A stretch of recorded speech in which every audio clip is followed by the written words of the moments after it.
ओबी company Kalinga में युवाओं के रोजगार के लिए सोनांचल संघर्ष वाहिनी करेगी पदयात्रा। एनसीएल खड़िया कोयला परियोजना में ओबी का कार्य करा रही निजी कंपनी कलिंगा में स्थानीय विस्थापित परिवार के लोगों को रोजगार दिलाने के लिए सोनांचल संघर्ष वाहिनी ने रविवार को आईसीएच शक्तिनगर में कार्यकर्ताओं के साथ एक बैठक कर 30 अप्रैल को रोडवेज बस स्टैंड शक्तिनगर से खड़िया कोयला परियोजना जीएम गेट तक सोनांचल संघर्ष वाहिनी पदयात्रा कर जीएम खड़िया को ज्ञापन सौंपेगी।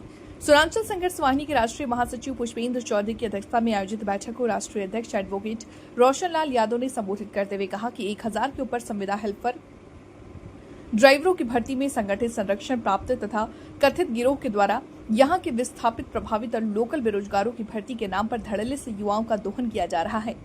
उन्होंने कहा कि आंदोलन के प्रथम चरण में आगामी 30 अप्रैल को रोडवेज बस स्टैंड शक्तिनगर के खड़िया कोयला परियोजना जीएम गेट पर बेरोजगार भर्ती घोटाले को लेकर के सोनांचल संघर्ष वाहिनी के कार्यकर्ता और विस्थापित प्रभावित और लोकल बेरोजगार पदयात्रा कर जीएम गेट पहुंचेंगे और एनसीएल खड़िया प्रबंधन से मांग करेंगे कि इस भर्ती घोटाले की जांच हो और संगठित गिरोह द्वारा अभी तक कराई गई भर्ती को निरस्त कर भर्ती की स्पष्ट गाइडलाइन बनाकर 3 दिन खुला कैंप लगाकर 1000 में 80% विस्थापित प्रभावित लोकल बेरोजगारों की भर्ती सुनिश्चित की जाए, अन्यथा अब ये आंदोलन जल्द ऊर्जांचल जन आंदोलन के रूप में बदल जाएगा। शक्तिनगर में चिल्का झील पार्क के पास हॉल में हम लोग एक मीटिंग ले रहे हैं। सोनांचल संघर्ष वाहिनी की मीटिंग है, बैठक है और यहाँ पर जो एनसीएल खड़िया की निजी कंपनी है ओवरबर्डन हटाने की कलिंगा, उसमें 2017 से ही और भी कंपनियाँ आई और यहाँ एक संगठित लोग, कुछ तथाकथित संगठित लोग जिनको संरक्षण प्राप्त है, वो लोग क्षेत्र के विस्थापित प्रभावित और लोकल बेरोजगारों का दोहन कर रहे हैं।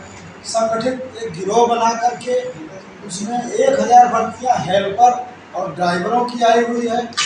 इन लोगों ने एक पूरा खेल इस तरह खेला जा रहा, भर्ती के नाम पर घोटाला किया जा रहा है कि आज पूरा यह ऊर्जांचल क्षेत्र का नौजवान आज मायूस और गुस्से में, और इसी को लेकर के कि निजी कंपनी कलिंगा संगठित जो लोग गिरोह बनाकर भर्ती करा रहे हैं, लोगों से 1.5, 2-2, 3-3 लाख रुपए लेकर भर्ती करा रहे हैं, इस पर कैसे रोक लगेगी।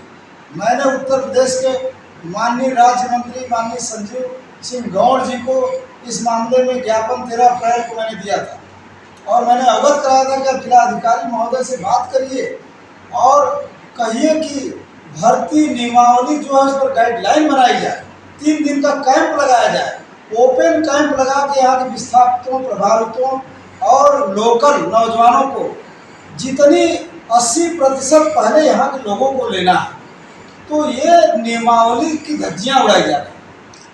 एनआईटी की जो नियम कायदे कानून है उसमें 80% क्षेत्र के ही लोगों को आपको लेना है, जिसमें विस्थापित, प्रभावित और लोकल। इनके अलावा 80% आपको लेना है। आपका कहना है कि खड़िया में 14 लोग हैं विस्थापित, तो 14 है तो आप प्रभावित को लो, बाकी जगह में लोकल को लो, लेकिन आप ये कह के यहाँ बिजनेस फैलाते हैं, यहाँ पर वसूली का एक धंधा शुरू हो गया। जो टॉप लेवल के लोग इसमें सम्मिलित हैं, जिसकी जांच होनी चाहिए, उच्च स्तरीय जांच होनी चाहिए।